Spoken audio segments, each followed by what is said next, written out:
The national flower of Japan, the cherry blossom or sakura, is a massive part of Japan's culture and history. In ancient Japan, farmers used the blooming of sakura flowers to help them know it was time to plant their rice crops. The flowers were considered to be a representation of spring, hope, beauty, and new life.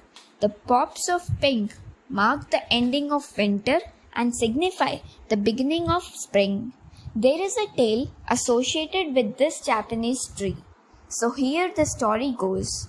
Once upon a time, there was an exceptionally kind old man and his wife living in a certain village. Next door to them lived a very mean old man and his wife.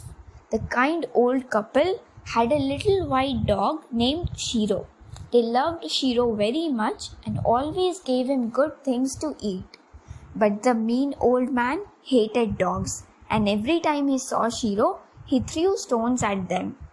One day, Shiro began barking very loudly in the yard. The kind old man went out to see what was the matter.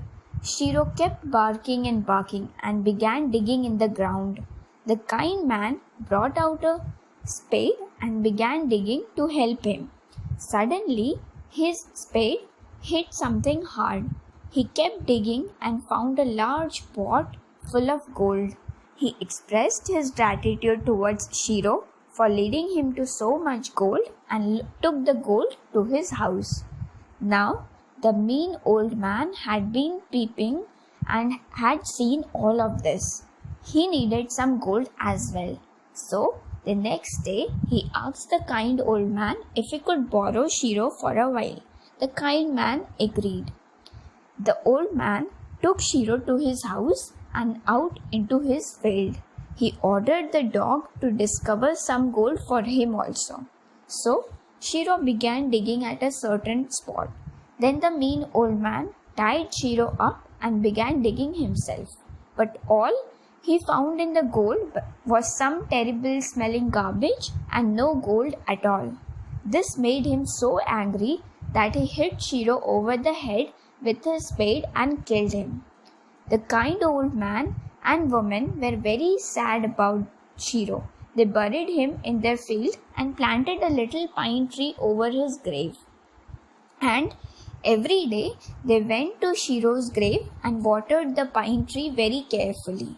The tree began to grow very fast, and in only a few years it became very big.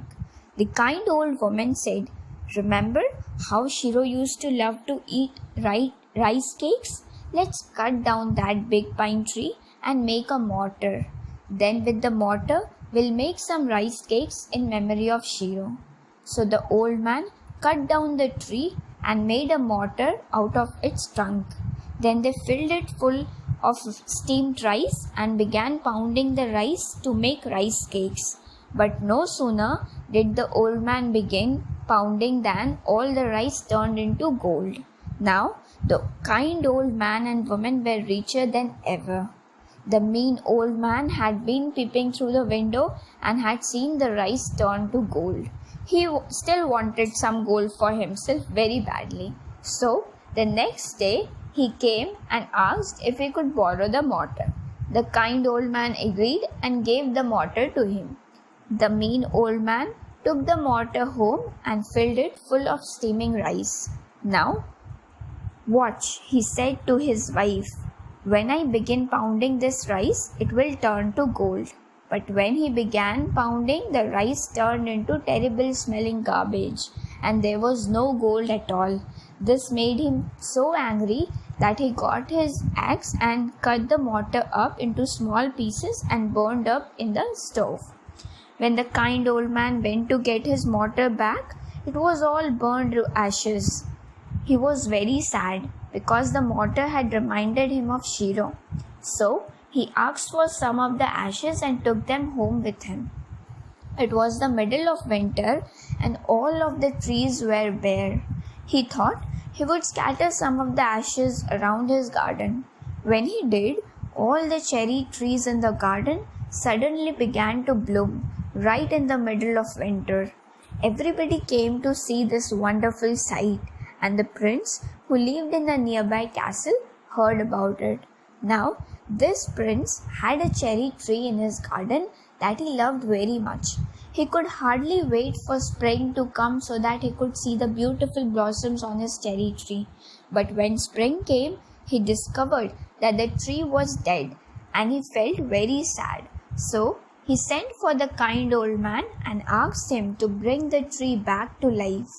The old man took some of the ashes and climbed the tree. Then he threw the ashes up into the dead branches, and almost more quickly than you can think, the tree was covered with the most beautiful blossoms it ever had. The prince had come on horseback to watch and was very pleased. He gave the kind old man a great deal of gold and many presents, and best of all, he knighted the old man and gave him a new name, Sir Old Man Who Makes Tree Blossoms. Sir Old Man Who Makes Tree Blossoms and his wife were now very rich, and they lived very happily for many years. So, this was a story teaching us not to be greedy and be kind to everyone. That's all for this video. Thank you for watching.